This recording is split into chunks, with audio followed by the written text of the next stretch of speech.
I think restorative practice is all about a way of moving forward from a situation and a way of resolving a problem that you wouldn't normally resolve.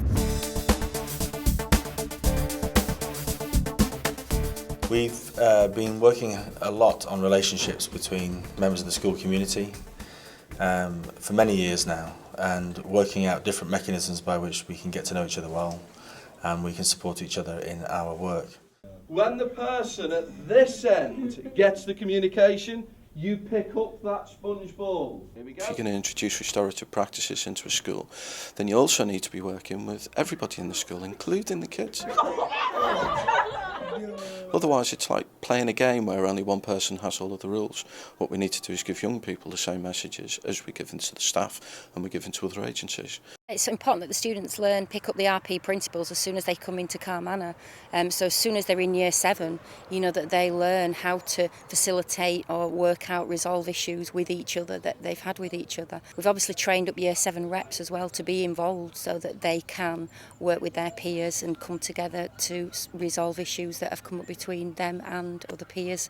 And they often understand it a lot better than members of staff would. Restorative practice is about resolving situations, and if situations are more easily resolved, then there's less of an issue with behaviour.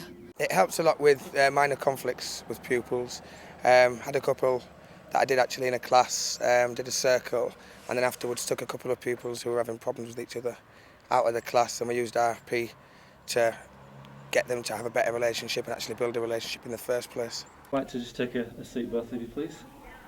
Thank you very much indeed. In a friendship group, you kind of feel like you don't want to say something to upset the person. All three of us are here to discuss an incident which has happened earlier on this morning in the classroom. With restorative practice, you kind of let your feelings out and the other person let their feelings out, and you kind of listen to both sides of the story and you kind of see where your friend is coming from, because I think without restorative practice, a lot of feelings do get left inside and feel like, oh, because he or she is my friend, I can't let my feelings out to them, they might get mad at me or whatever. It's a way of being in a calm environment and talking to the person who's affected, and the way you're feeling and expressing your emotions to the person so they can understand your point of view and you can understand their point of view. And it's just a way of bringing harmony to everyone and just getting on together as one.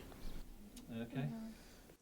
Restorative practices has given us an explicit language under which we can work and some methods by which we can do that work effectively and consistently across the school. As a parent, it's had a really good effect. My two daughters go here at Carr Manor. I was also really interested in restorative practice, and I was actually invited in to see a session in school.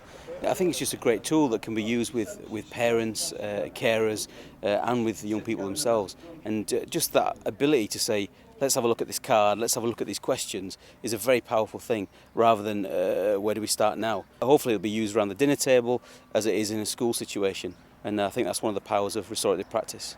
The question sort of makes you reflect on your behaviour and how you've affected other people, not just yourself but everyone that was involved, even though you might think you didn't do like a big harm to the person, but listening to their side of the story can sort of make you think, would I like it if someone did that to me, and make you think twice of whether you want to do that again next time. One particular incident where we used it was to deal with the issue of bullying in the class.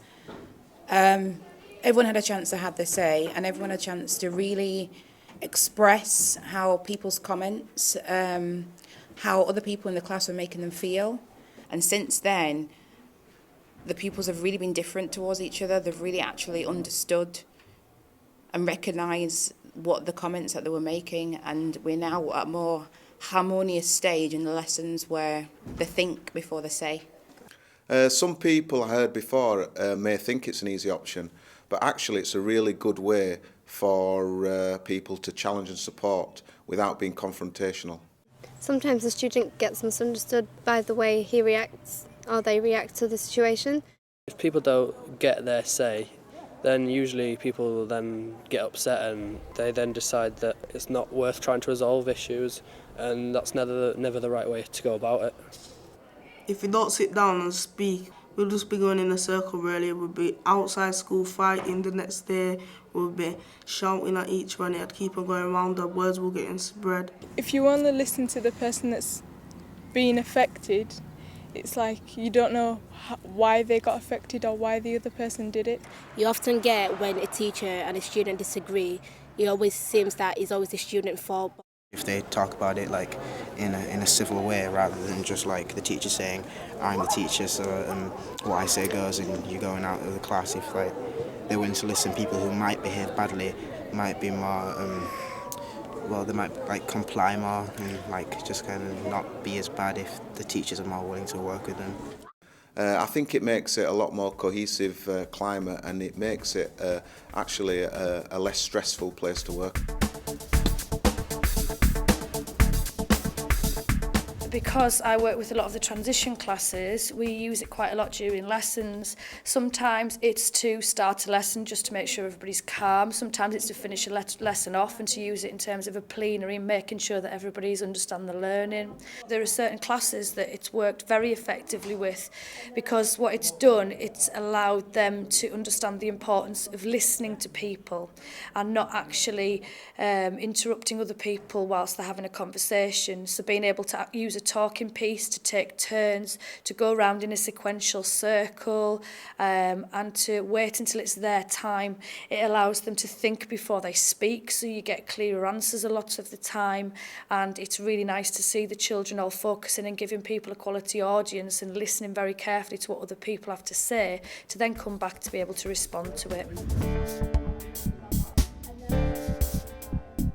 The way that staff have responded to training is really positively so far. I've developed some nice relationships with staff around this and other schools where we've done training, and some really good feedback about how they're putting bits of it into practice through coaching, teaching and learning and many other aspects of school life. We have something at Carr Manor High School called coaching, and in our coaching session the other children actually used it to talk the child who was struggling in English, to support him and give him ideas as to how to improve his behaviour. And lo and behold, the next day he acted upon their advice, which was to turn up on time, not to say anything, and to get on with his work. And he stayed for the whole lesson and did not need to be removed, and was very successful. We use circle times a lot in coaching because, like, say when two groups join together, you might not really know people as that well in that other coaching group, and it helps you communicate, think, giving you a lot of ideas.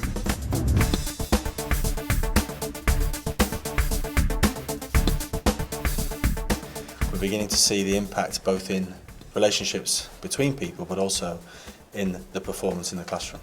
So what we're expecting to see is restorative practice coming across the whole school community in the way that people work together and in the way that we raise standards and expectations. And we can see that coming already, and we've seen that over a number of years, but I think we can accelerate that.